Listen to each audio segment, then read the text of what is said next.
Bonjour, dans la vidéo d'aujourd'hui et à travers une nouvelle transformation de la formule de la vitesse de libération, je vais vous proposer une explication intuitive de la gravité en ajoutant un aspect dynamique à la relativité générale. Même si l'objectif principal de cette vidéo est d'expliquer le fonctionnement de la gravité, et malgré la simplicité de démarche, on va voir ensemble que cette formule, conjointement avec quelques hypothèses, a un potentiel très important pour résoudre plusieurs problèmes de la physique moderne. Dans une première partie de la vidéo, je vais vous faire une présentation sommaire de l'équation.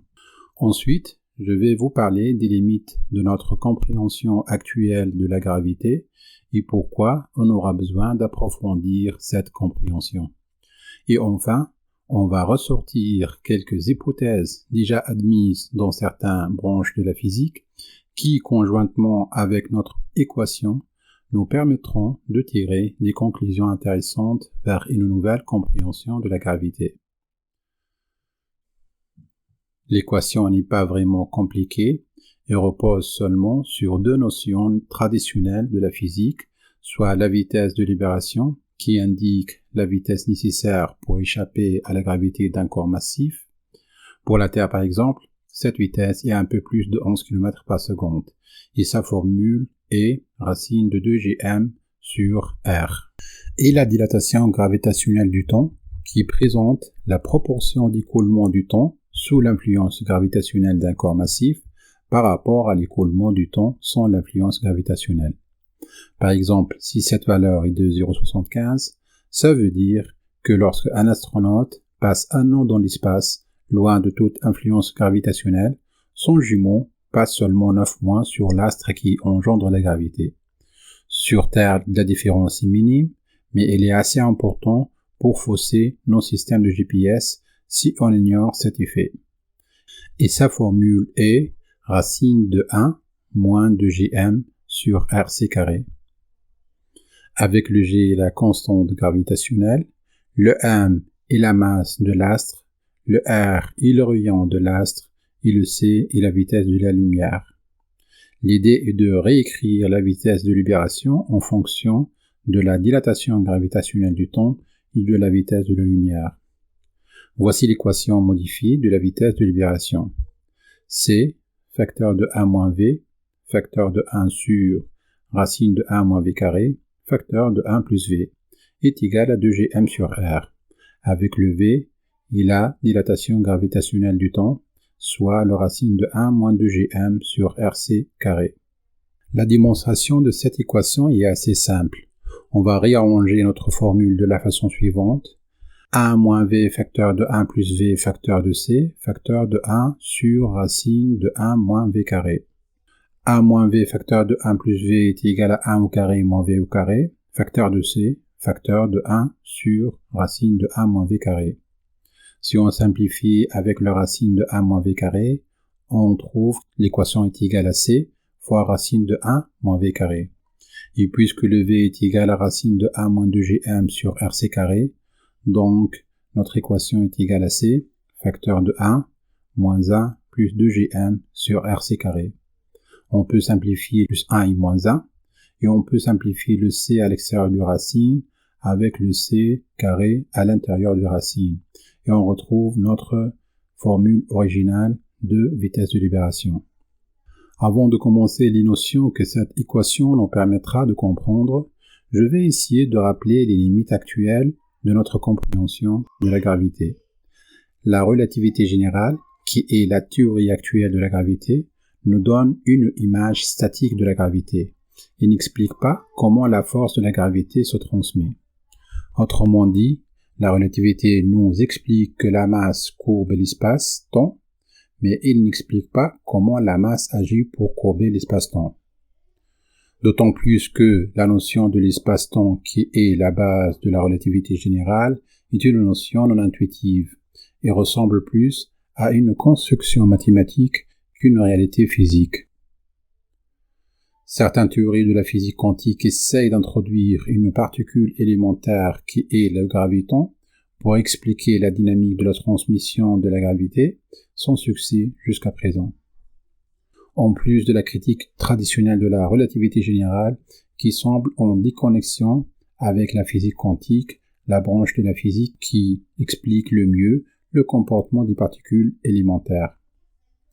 On va voir dans cette vidéo comment l'équation précédente peut apporter une explication plus intuitive de la gravité et peut apporter un aspect dynamique à la relativité générale.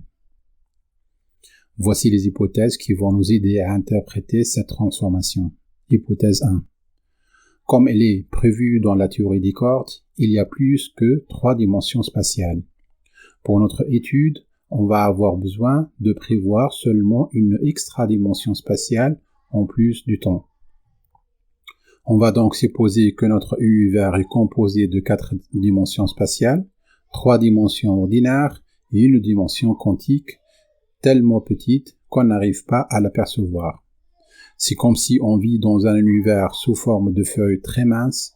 On va apercevoir seulement 2 dimensions, mais la troisième, étant très mince, ne peut pas être perçue facilement.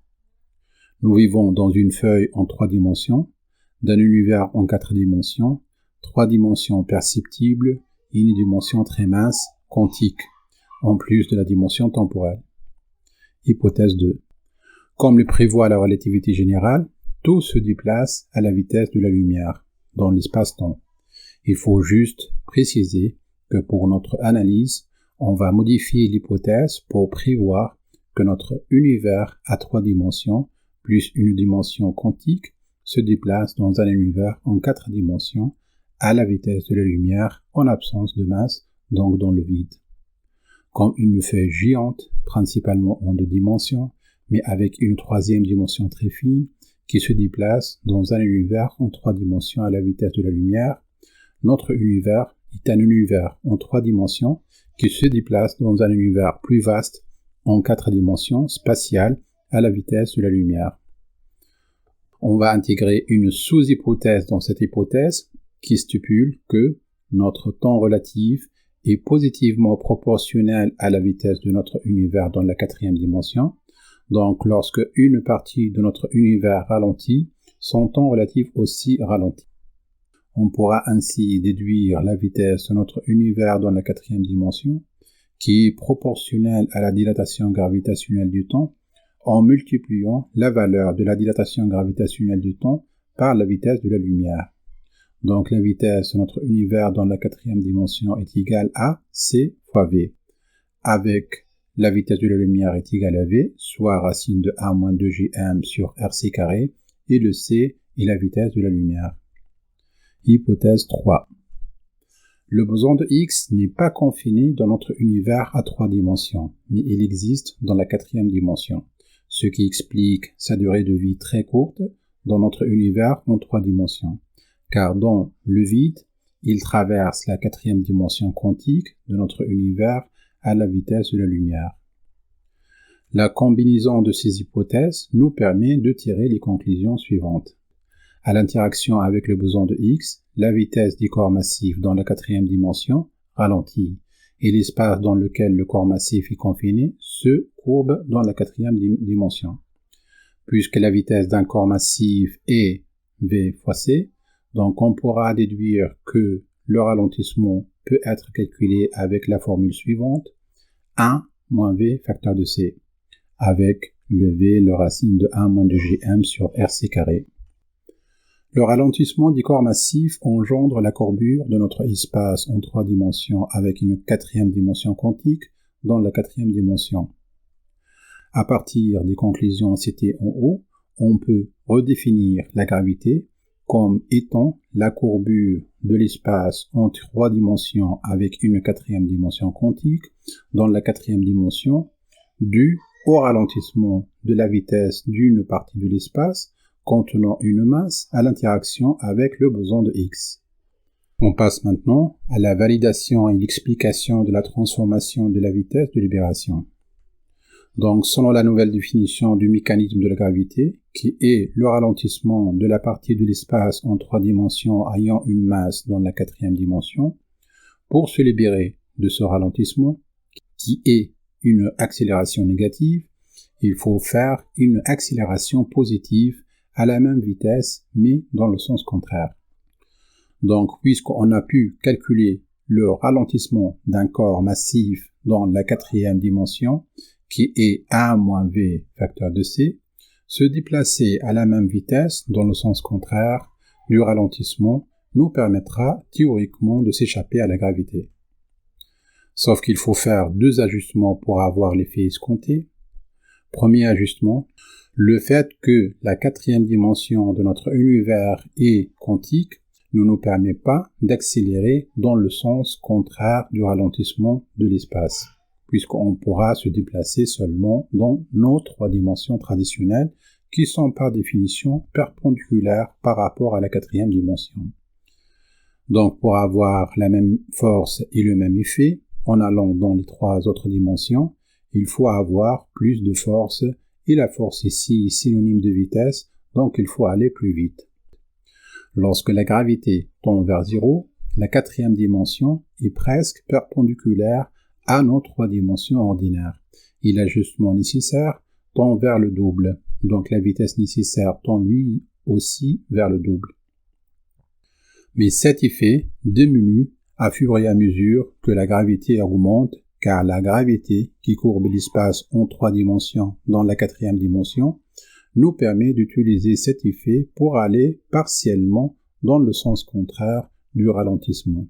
Et l'ajustement nécessaire tend vers 0 lorsque la gravité tend vers l'infini, donc lorsque la vitesse de notre univers en trois dimensions dans la quatrième dimension tend vers 0. On voit clairement que cet effet peut être traduit mathématiquement par 1 plus V, car la dilatation du temps est parfaitement proportionnelle à la gravité. Exemple visuel. Pour avoir une visualisation plus intuitive de l'ajustement nécessaire, il faut toujours se référer à l'image d'une feuille géante en 2 dimensions qui évolue dans un espace en 3 dimensions, à la vitesse de la lumière. Si une partie de la feuille géante subit un ralentissement à cause de la masse, qui engendre la courbure de la partie de la feuille proche de cette masse, on ne peut pas aller dans le sens contraire du ralentissement de la feuille, puisque par définition, on pourra se déplacer seulement en 2 dimensions dans une feuille. Mais la gravité qui courbe la feuille, dans la 3e dimension, nous permet de profiter de cette courbure pour diminuer l'ajustement nécessaire et se déplacer partiellement dans le sens contraire du ralentissement. Donc on aura besoin de moins d'ajustement lorsque la gravité est importante, et on aura plus besoin d'ajustement lorsque la gravité est très importante, donc lorsque le V est égal à 0. Deuxième ajustement. Le deuxième ajustement est 1 sur racine de 1 moins V carré, avec la petite V égale à la vitesse de notre univers dans la 4e dimension sur la vitesse de la lumière, et cet ajustement est nécessaire pour tenir compte que notre temps relatif est en accélération et que cette accélération est proportionnelle à la vitesse V de notre univers en 3 dimensions dans la 4e dimension. Donc la vitesse de libération doit être ajustée en conséquence, puisque l'accélération est dans un univers en mouvement à la vitesse V, donc son temps est en accélération par rapport au temps original sans vitesse V. En conclusion, la transformation de la vitesse de libération peut s'écrire de la façon suivante. C facteur de 1 moins V, qui représente le ralentissement de notre univers dans la 4e dimension. 1 sur racine de 1 moins V carré, qui représente l'ajustement pour tenir compte que la vitesse est une vitesse dans un temps dilaté à cause de la vitesse de notre univers dans la 4e dimension. Et 1 plus V est l'ajustement nécessaire pour tenir compte qu'on ne pourra pas aller au sens contraire du ralentissement, puisque la 4e dimension est très fine et que pour avoir le même effet, il faut exercer plus de force, donc il faut aller plus vite dans l'une de nos dimensions traditionnelles, et que l'ajustement nécessaire diminue proportionnellement à la gravité, car la gravité courbe l'espace dans la 4e dimension, ce qui permet d'aller partiellement dans le sens contraire de la gravité. On peut souligner également à travers ce schéma la relation de Pythagore entre la vitesse de libération et la vitesse de notre univers dans la quatrième dimension. Vitesse de libération au carré plus vitesse de notre univers dans la quatrième dimension au carré est égale à la vitesse de la lumière au carré. Je vous laisse dans la marge de vidéo la démonstration mathématique qui est assez simple pour cette égalité.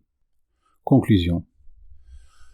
La relativité générale permet d'avoir une description statique de la gravité, alors que cette compréhension permet d'avoir une description dynamique de la gravité et permet de comprendre comment la gravité agit pour courber l'espace et dilater le temps. Donc la gravité n'est plus la courbure de l'espace-temps, mais plutôt la courbure de l'espace en 3 dimensions plus une dimension quantique dans la quatrième dimension. Cette courbure est causée par le ralentissement d'un corps massif dans la quatrième dimension à l'interaction avec le boson de Higgs, et conjointement avec ce ralentissement, le temps relatif se dilate. Elle nous permet également de faire le pont entre la gravité et la physique quantique à travers la quatrième dimension, qui est une dimension quantique, en plus du rôle primordial que joue le boson de Higgs dans la gravité qui remplace le fameux intermédiaire de gravité tant recherché, le graviton. Elle permet aussi de dissocier le temps de l'espace dans la relativité générale à travers l'introduction de la quatrième dimension, en plus de la dimension temporelle. Une compréhension beaucoup plus intuitive que la notion de l'espace-temps, notion longtemps réclamée par la relativité générale. On comprend mieux pourquoi la vitesse de la lumière est une constante primordiale dans la physique, car elle représente la vitesse à laquelle notre univers en 3 dimensions se déplace dans la quatrième dimension dans le vide.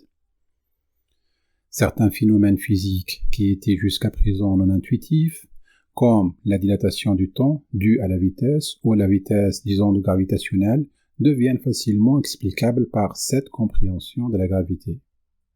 Par exemple, le déplacement d'un corps dans nos dimensions traditionnelles ralentit le déplacement de ce corps dans la quatrième dimension, d'un facteur égal à la dilatation du temps due à la vitesse.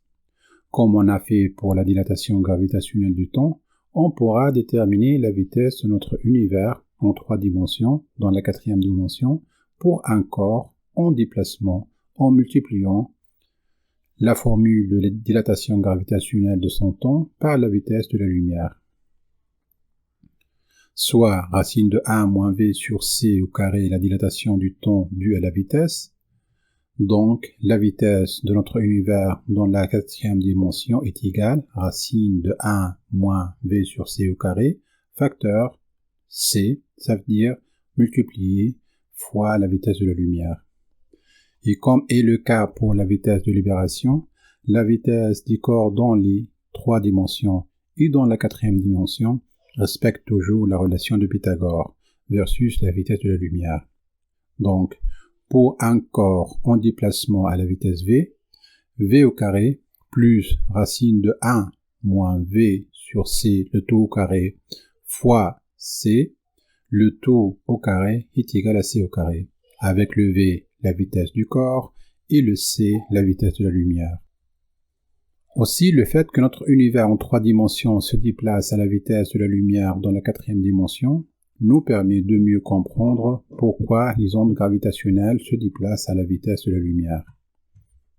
Également, l'introduction des champs de Higgs dans l'explication de la gravité et son rapport avec la quatrième dimension permet une plus grande compréhension de la théorie des champs quantiques.